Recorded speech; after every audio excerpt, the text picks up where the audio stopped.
Warmer days at last means things are starting to grow, but of course that means the grass, weeds, alders, Japanese knotweed, they're all starting to grow too. So I think Bruce is going to get out today and chop at some of that. We leave the blueberries though, of course.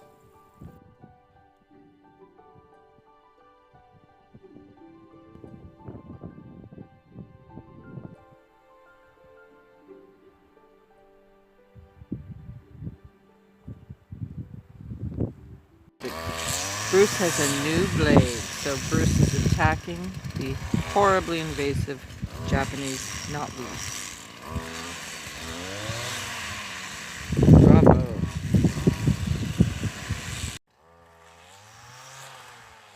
It feels like such a losing battle, this terrible weed. And he's still at it.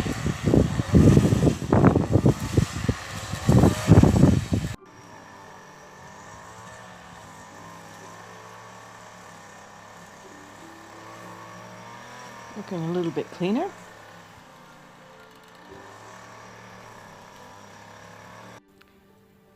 I stuck some spinach in between my broad beans and I'm just pulling it out now. I don't know about you, but I have years where spinach grows so fast, so easily, that when it works, it's a wonderful thing. When it doesn't work because of the weather, is what it is, and it bolts, it drives me crazy. And though we love spinach, we even more so like Swiss chard, beet greens.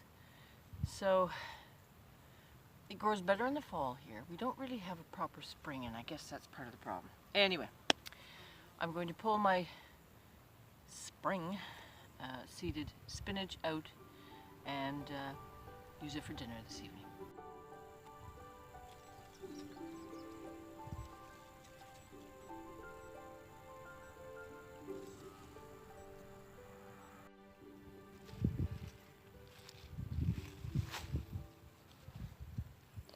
Absolute rubbish, but I'm not going to waste any of it, so I'll salvage what I can.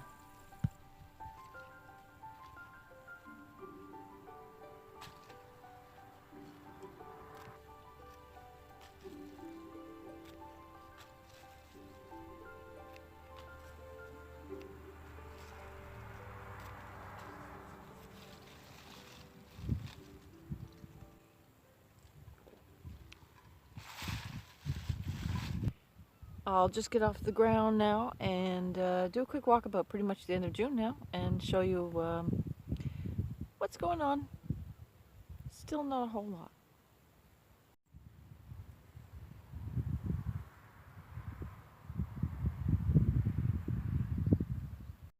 Okay, it's a foggy day, but I think it's clear enough.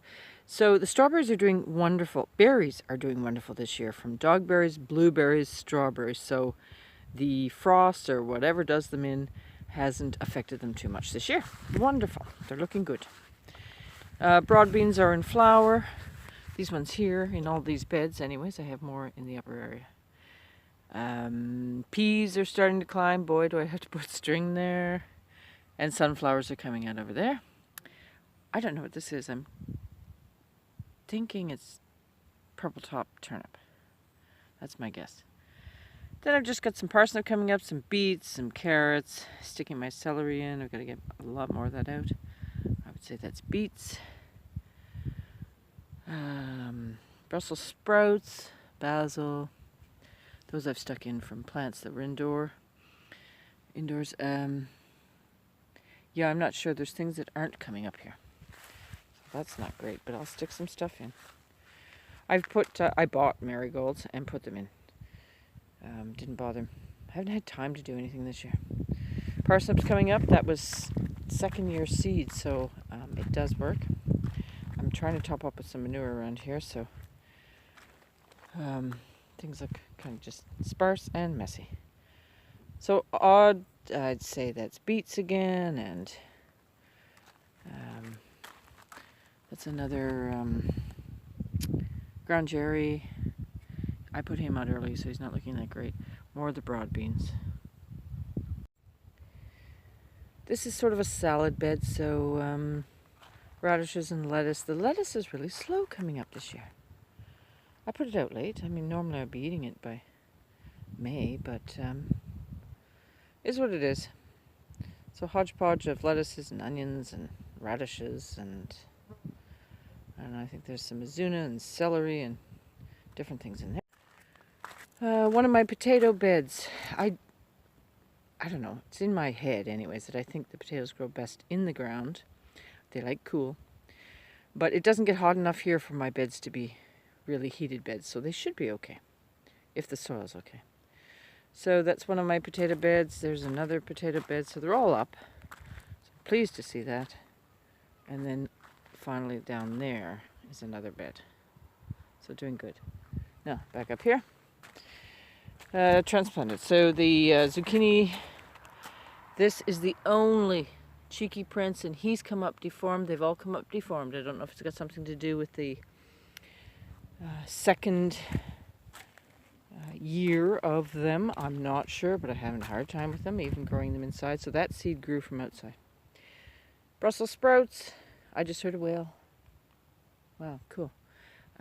Maybe we'll get some pictures of whales soon. Bunching onions. Just some red mustard that popped up on its own. Some leeks they look really, really bad, but they'll get better. Down here, more broad beans. This is where I just pulled more spinach from. A few peas in there. They don't seem to be doing well. Little cucumber down there.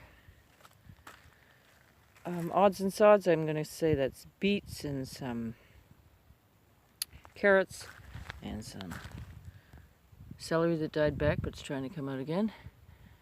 And some squash, don't know what it is. So this is, I mentioned in an earlier video I wanted to try chickpeas. I put 50 in here from 2 packs, 25 each. And apparently it's loved by the wee field mice.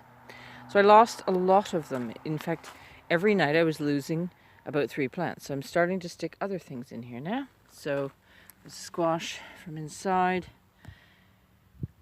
Ground cherry, a squash seed I put here. I've planted some, who knows what's there, I don't know. Just to fill the hole, I don't want to waste a bed. But there are still some coming, so I'll still at least get a feel for, they have no problem growing here. They have survived snow, so the climate's fine. Yeah, don't know. The mice. Anyway, this is my bean. Mostly bush beans, except for the very far end I have Coco Sophie, which is a climbing bean, so I have to get some structure in there for those. But they're all coming up, and thus far, surprisingly, these get wiped out by slugs pretty much every night by me. And I see a bit of damage, but not much. So I think it has to do with the fact that we haven't mowed around this. And so the slugs aren't even finding the bed. I don't know. But they're coming up good. Behind me is my allium bed, and I have my onions, my Sturon, and my Red Baron, I think it's called. No, I don't think it is. Anyway, and my these big honkers right here are my Egyptian walking onions. They're about to do their thing and put their pretty little bulbs out, so that'll be fun to see because they seem a lot larger this year. And my garlic, but I just want a quick word. I've mentioned my crows, you may have seen in the past. We've had them for 3 years around the house. We do throw scraps periodically out. That would be the reason. But an interesting thing happened because I blame them for a lot of their kibitzing around that they do. And when I put onion sets out, the bulbs, they pull them out as they start to, the green starts to come out. And an interesting thing happened this year. We had a seagull who came and decided to sit down on one of our rocks, very bizarre, for a week. And the crows went away. They just disappeared. And my husband actually was one who reminded me. He said, well, because I just put my onion sets out. He said, well, your sets are going to do fine because there's no crows around. I never had a problem. I never covered them. I never did anything. Then not one was pulled out. Then I put over here some succession plants of broad beans, and they weren't touched.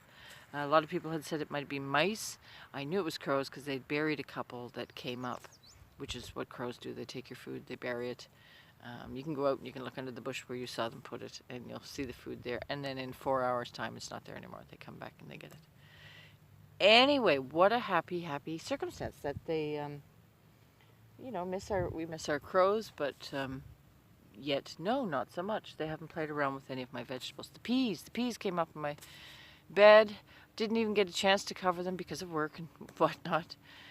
And they didn't, so they weren't here. They didn't, nothing was, they didn't play with any of my garden veg. Very cool.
I'm just outside. I'm doing one of my favorite things, actually, is finding holes anywhere in the garden that I can succession plant some things. And that could be lettuce, radishes, anything that grows fast. The arugulas. It's not the best time of year because we're just about to get the heat, so I'm not going to plant arugula. But there's some shady area here that some of these plants will do well. But I wanted to show you, if you don't mind something self-seeding and coming back in your garden and plopping anywhere, a great plant is red mustard. It's both enjoyable when it's young. They're just like a tasty lettuce green. When they get larger, they're a bit more mustardy and really lovely in a salad also. But they just keep giving and giving and giving, and I wanted to show you some. I find them very happy instances when I can see some popping up. I'm going to show you some. So here's some popping up in this, well, it's a hodgepodge bed. It's sort of a flower bed. And last year I stuck some red mustard, which grows well. It's the giant red mustard, by the way, that does this well. But it's everywhere here. So if you don't mind, if you've got a spot where you don't mind, let one go to seed, and they'll surprise you the next year with some lovely, no effort salad greens.